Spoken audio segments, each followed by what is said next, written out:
ಸಿನಿಮಾದ ಮ್ಯೂಸಿಕ್ ಬಗ್ಗೆ ಸರ್, ಅಜನೀಶ್ ಲೋಕನಾಥ್ ಅವ್ರ ಬಗ್ಗೆ ಮಾತಾಡೋಂಥ ಅವಶ್ಯಕತೆ ಇಲ್ಲ. ಇಂಥ ಮಲ್ಟಿ ಟ್ಯಾಲೆಂಟೆಡ್ ಮ್ಯೂಸಿಕ್ ಡೈರೆಕ್ಟರ್ ಅಂತ ಗೊತ್ತು. ಆ್ಯಂಡ್ ಮ್ಯಾಕ್ಸಲ್ಲಿ ಅಂಥ ಒಂದು ಪವರ್ಫುಲ್ ಬೀಟ್ಸ್ ಇದೆ, ಬಿ ಜಿ ಎಮ್ ಇದೆ. ಸೊ ಮಾರ್ಕಲ್ಲೂ ಕೂಡ ಅದೇ ಥರದ ಒಂದು ಎಕ್ಸ್ಪೆಕ್ಟೇಷನ್ ಇದ್ದೇ ಇದೆ. ಸೊ ಅವರ ಕೆಲಸದ ಬಗ್ಗೆ ಈ ಫಿಲ್ಮ್ನಲ್ಲಿ ಅವ್ರ ಬಗ್ಗೆ ಮಾತಾಡುವಾಗಿದೆ. Ajaneesh is too talented for me to talk about him. ಅವರು ತುಂಬ ಈಸ್ ಗೊತ್ತಿಲ್ಲ ಅವ್ರ ಲಿಮಿಟ್ ಏನು ಅಂತ ನನಗೆ. ಎಲ್ಲರದ್ದು ಒಂದು ಲಿಮಿಟ್ ಹೇಳಬಲ್ಲೆ, ಇದು ಆಗಲ್ಲ. He surprises us every time. So in fact ನೀವು ದಾದಾ ಯಾರು ಗೊತ್ತಾ ಆ ಸಾಂಗೇ ತೊಗೊಳ್ಳಿ, ನನಗದು ದೊಡ್ಡ ಸರ್ಪ್ರೈಸ್ ಆಗಿ ಬಂತು. ನಾನೇನೋ ಇರುತ್ತೆ ಅಂದ್ಕೊಂಡೆ. ಅವ್ರು ಹೆಂಗೆ ಬಂದರು ಅಂದರೆ ಅದನ್ನು ಇಟ್ಕೊಂಡ್ಬಿಟ್ಟು. And at the same time ವಿಜಯ್ಗೂ ಆ ಟ್ಯಾಲೆಂಟ್ ಇದೆ ಒಂದು. ಈಗ ನೀವು ಮ್ಯಾಕ್ಸಲ್ಲಿ ಒಂದು ಹಾಡು ಬಂತು, ನನ್ನ ಕಾಡಿನಲ್ಲಿ ಡುಮ್ ಡುಮ್ ಡುಮ್ ಡುಮ್ ಡುಮ್ ಡುಮ್ ಕಥೆಲ್ಲೇ ಇತ್ತದು. ಅವ್ರು ಬರ್ಕೊಂಬಂದ್ಬಿಟ್ಟಿದ್ದು ತಮಿಳ್ ಸಾಹಿತ್ಯ ಟ್ಯೂನ್ ಒಟ್ಟಿಗೆ. ಇವರು ಅದನ್ನು ಇಂಪ್ರೂವೈಸ್ ಮಾಡಿರೋದು. ಆ ಥರ sometimes directors also have that beautiful acumen for towards requirement of music. Ajaneesh ಇನ್ನೊಂದು, ಆ ವ್ಯಕ್ತಿ ನೀವೇನು ಮಾಡಿದ್ರು ಅವ್ರಿಗೆ ತೃಪ್ತಿ ಆಗೋ ತನಕ ನಿಮಗೆ ಕೊಡಲ್ಲ. ಇದು ಫಿಕ್ಸ್ ಆಗಿಬಿಡಿ. ಓಕೆ, ಕೆಲಸ ಮಾಡಲ್ಲ ಅಂತಲ್ಲ, ಮಾಡ್ತಾನೆ ಇರ್ತಾರೆ. ಬಟ್ ಇಲ್ಲ ಸರ್ ಇನ್ನೊಂದೇನೋ ಬೇಕು, ಇನ್ನೂ ಆ್ಯಡ್ ಮಾಡ್ತಾಯಿದ್ದೀನಿ, ಏನೋ ಮಾಡ್ತಾಯಿದ್ದೀನಿ ಆ್ಯಂಡ್ ಮಾಡಿದಾಗೆಲ್ಲ ಹೇಳ್ತಾನೆ ಇರ್ತಾರೆ. ಅಂದರೆ ನಾನು ಹೇಳೋದು ನಮ್ಮ ಕೆಲಸ ಅಂದ್ಕೊಂಡು ಏನೋ ಬೇರೆ ಮಾಡ್ತಾಯಿದ್ರೆ ಅಂತ ಬರಲ್ಲ, ಮಾಡ್ತಾ ಇರ್ತಾರೆ. But rerecording, background score, I think his approach towards a scene, situation and a character is fabulous. ಹಿಂಗೆ ಎತ್ತುತ್ತಾರವ್ರು, ಎಲಿವೇಟ್ ಮಾಡೋದು ಸಿಕ್ಕಾಬಟ್ಟೆ. ನಾಯಕಿಯರೇ ಇಲ್ಲ ಅನ್ನುವಂಥದ್ದು ಈ ಸಿನಿಮಾದಲ್ಲಿ. ನಾಯಕಿ ಇಲ್ಲ ಅನ್ನುವಂಥದ್ದು ಕೊರತೆ ಇಲ್ಲ ಏನಿದೆ ಈಗ. ಓಕೆ, ಈ ಚಿತ್ರಕ್ಕೆ ಅವಶ್ಯಕತೆ ಇಲ್ಲ. ಈ ಚಿತ್ರಕ್ಕೆ ನಾವು ಯಾವ್ದಾರ ಹೀರೋಯಿನ್ ಹಾಕೊಂಡ್ರದ್ದು ನಾವು ಅವ್ರಿಗೆ ಕೊಡೋ ಗೌರವನಲ್ಲ, ಸಿನಿಮಾ ಕೊಡೋ ಗೌರವನಲ್ಲ. ಅವಶ್ಯಕತೆ ಇಲ್ದಿರೋ ಕಡೆ ಬೇಕು ಅಂತ ಒಬ್ರನ್ನ ತುರ್ಕೋದು, ಲಾಸ್ಟಲ್ಲಿ ಅವ್ರಿಗೆ ಏನೂ ಇಲ್ಲ. ಮರಿಬೇಡಿ, ಅವ್ರ ಕಡೆಯವರು ಎಲ್ಲರೂ ಅಭಿಮಾನಿಗಳಿರ್ತಾರೆ, ಅವ್ರಿಗೂ ಫ್ಯಾಮಿಲೀಸ್ ಇರ್ತಾರೆ. ಬಂದು ಏನೋ ಮಾಡಿದ್ದಾರೆ ಅಂತ ಕೂತ್ಕೊಂಡಾಗ ಏನಿಲ್ಲ ಅವರಿಗೆ, ಬರೀ ಒಂದು ಹಾಡಿಗೆ ಬರ್ತಾರೆ, ಯಾವುದೋ ಫ್ಲ್ಯಾಶ್ ಬ್ಯಾಕಿಗೆ ಬರ್ತಾರೆ ಅಂದರೆ ಸುಮ್ಮನೆ ಆಗುತ್ತೆ ಅದು. ನಾನು ಅದೇ ನಿಮ್ಗೆ ಫಸ್ಟ್ ಹೇಳಿದ್ನಲ್ಲ, ಸಿನಿಮಾ ಆನೆಸ್ಟ್ ಆಗಿರಿ. ಸಿನಿಮಾದಲ್ಲಿ ರಿಕ್ವೈರ್ಮೆಂಟ್ ಇಲ್ಲ ಅಂದರೆ ರಿಕ್ವೈರ್ಮೆಂಟ್ ಇಲ್ಲ. ನನ್ನ ಪ್ರಕಾರ ಒಂದು ಲೀಡ್ ಆ್ಯಕ್ಟ್ರೆಸ್ ಅಂದರೆ I have lot of respect sir. I think ಅವರು ಒಳಗಡೆ ಬಂದರೆ ಅವರಿಗೂ ಅಷ್ಟೇ ಈಕ್ವಿಟೀಸ್ ಇರಬೇಕು. ಸುಮ್ಮನೆ ಒಂದು ಆ್ಯಸೆಟ್ ಥರ ಒಂದು ಸಾಂಗಿಗೆ 2 ಸೀನಿಗೆ ಟ್ರೀಟ್ ಮಾಡೋದಲ್ಲ. ಸರ್, ಈಗ ಇದು sir, sorry if I'm wrong, please correct me sir.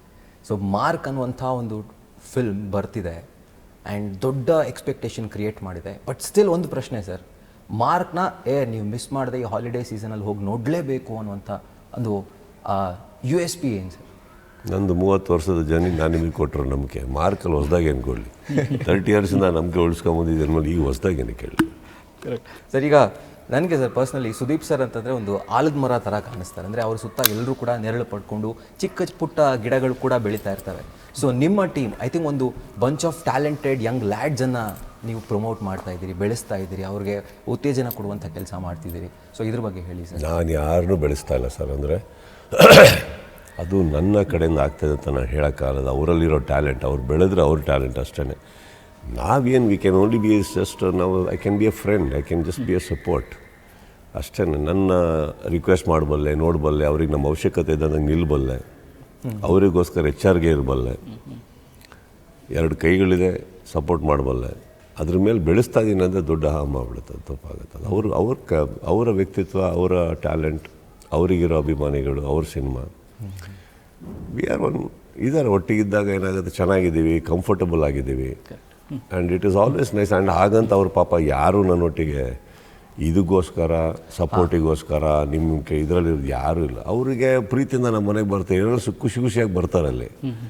ಅಲ್ಲಿ ಖುಷಿ ಅವ್ರಿಗೆ ಯಾಕೆ ಬರುತ್ತಾ ಇದೆ ಅವರಿಗೆ ಮಾತ್ರ ಗೊತ್ತು. ಅವ್ರಿಗೆ ಏನು ಸಿಗುತ್ತೆ ಅಲ್ಲಿ ಬಂದರೆ ಅವ್ರಿಗೆ ಗೊತ್ತು. ಅಲ್ಲಿ ನನಗೆ ಅದು ಗೊತ್ತೂ ಇಲ್ಲ. ಸಿಗೋವರೆಗೂ ಇರ್ತಾರೆ ಅವರು. ಬಟ್ ಹಾಗಂತ ಅದು ದುಡ್ಡಲ್ಲ, ಈ ಥರ ಯಾವುದೋ ಅವಕಾಶಗಳಲ್ಲ, ಏನೂ ಅಲ್ಲ. So I think if it is always a relationship towards anything is always a give and take sir. ನನಗೂ ಅವ್ರ ಕಡೆಯಿಂದ ಅಷ್ಟೇ ಖುಷಿ ಸಿಗುತ್ತೆ ಅವ್ರು ಬಂದಾಗ. ನನಗೂ ಅಷ್ಟೇ ಒಂದು ಕಂಫರ್ಟ್ ಇದೆಯಾ, ನನಗೂ ಅಷ್ಟೇ ಒಂದು ಕಂಪನಿ ಇದೆಯಾ, ಕರೆಕ್ಟಾ? ನನ್ನಿಂದ ಮಾತ್ರ ಅವರು ಅಂದರೆ ತಪ್ಪಾಗುತ್ತಲ್ಲ, ಅವರೆಲ್ಲರಿಂದ ನಾನು ಇದ್ದೀನಿ. ಓಕೆ ಸರ್, ಸ್ನೇಹ ಅನ್ನೋ ವಿಚಾರ ಬಂದರೆ ನಂಬಿಕೆ ಅನ್ನೋದು ಎಷ್ಟು ಭಾಳ ಮುಖ್ಯ ಅನಿಸುತ್ತೆ ಸರ್. ಯಾಕೆಂದರೆ ಅಷ್ಟು ವರ್ಷದಿಂದ ನೋಡ್ಕೊ ಬರ್ತಿದೆ, ನಿಮ್ಮ ಸುತ್ತಮುತ್ತವರು ಹಾಗೇ ಇದ್ದಾರೆ, ಅಷ್ಟೇ ಪ್ರೀತಿಯಿಂದ ಇದ್ದಾರೆ. ಎಷ್ಟೋ ಜನ ಅದನ್ನು ಉಳಿಸ್ಕೊಳ್ಳೋಕ್ಕೆ ಭಾಳ ಕಷ್ಟಪಡ್ತಾರೆ, ಉಳಿಸ್ಕೊಂಡು ಇಲ್ಲ ಸಾಕಷ್ಟು ಜನ. ನಂಬಿಕೆ ಅನ್ನೋದೇನಿದೆ, ಫಸ್ಟ್ ಅದನ್ನು ಎಕ್ಸ್ಪೆಕ್ಟ್ ಮಾಡೋದು ಬಿಟ್ಬಿಟ್ರೆ ಚೆನ್ನಾಗಿರ್ತೀವಿ ನಾವು. ನಂಬಿಕೆ ಅನ್ನೋದು ಬಿಟ್ಬಿಡ್ಬೇಕು. ಈ ಯಾವ ವಿಚಾರಕ್ಕೆ ನಂಬಿಕೆ ನನಗೆ ಅರ್ಥ ಆಗ್ತಾಯಿಲ್ಲ. ಎಲ್ಲ ಕಡೆ ಎಲ್ಲಿ ನಂಬಿಕೆ ಅನ್ನೋದು ಏನಾಗುತ್ತೆ sir, it becomes a pressure.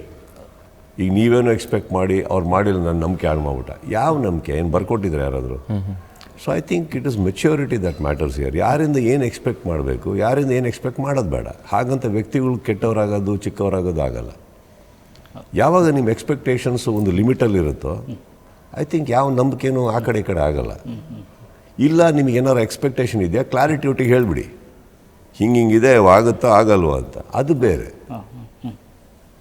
ನೀವೇನೋ ತಲೆಯಲ್ಲಿ ಹಿಡ್ಕೊಂಬಿಟ್ಟು ನನಗೆ ಹಂಗಾಯಿತು ನನಗೆ ಹಿಂಗಾಯಿತು ಅಂದರೆ, ಇವಾಗ ಎಷ್ಟೋ ಸಲ ನನಗೆ ಏನೇನೋ ಮೋಸ ಆಗಿರ್ಬೋದು ಸರ್, ನನಗೆ ನಂಬಿಕೆ ದ್ರೋಹ ಮಾಡಿಬಿಟ್ರು ಅಂತ ಹೇಳೋ ಬದಲು ನಾನೊಂದು ಪಾಠ ಕಲಿತೆ. ಅಯ್ಯೋ ನಾನು ಸ್ಟುಪಿಡ್ ಆಗಿದ್ದೆ, ಕ್ಲಾರಿಟಿ ಇರಲಿಲ್ಲ, ನಾವು ಬರೆದುಕೊಂಡಿರಲಿಲ್ಲ, ಪೇಪರಲ್ಲಿ ಬರೆದಿರಲಿಲ್ಲ, ಬಾಯಿ ಮಾತಿಗೆ ನಂಬಿಟ್ಟಿದ್ವಿ. ಸೊ ಏನಾಗುತ್ತೆ, ಒಂದು ಪಾಠ ಕಲಿತೀವಿ. ಸೊ ನೆಕ್ಸ್ಟ್ ಸಂಬಂಧ ಚೆನ್ನಾಗಿದೆ, ಯಾಕಂದರೆ ಎಲ್ಲ ಬರ್ಸ್ಕೊಂಡಿದ್ದೀವಿ, ಅವ್ರಿಗೇನು ಬೇಕೋ ಬರ್ಕೊಟ್ಟಿದ್ದೀವಿ. See we learn. You understand what I'm talking about? I guess ನಂಬಿಕೆ ಅನ್ನೋದು ನಿಮ್ಮಿಂದ ಸ್ಟಾರ್ಟ್ ಆಗುತ್ತೆ ಫಸ್ಟು. ನೀವು ಉಳಿಸ್ಕೊಂಡ್ರೆ ಯಾರ್ದ ಎಲ್ಲ ನಂಬಿಕೆ, ಆಮೇಲೆ ಇನ್ನೊಬ್ರದ್ದು ನಂಬಿಕೆ ಬಗ್ಗೆ ನಾವು ಕಂಪ್ಲೇಂಟ್ ಮಾಡೋಣಲ್ಲ. ಫಸ್ಟ್ ನಾವು ಸರಿ ಇದೀವ ನೋಡೋಣ.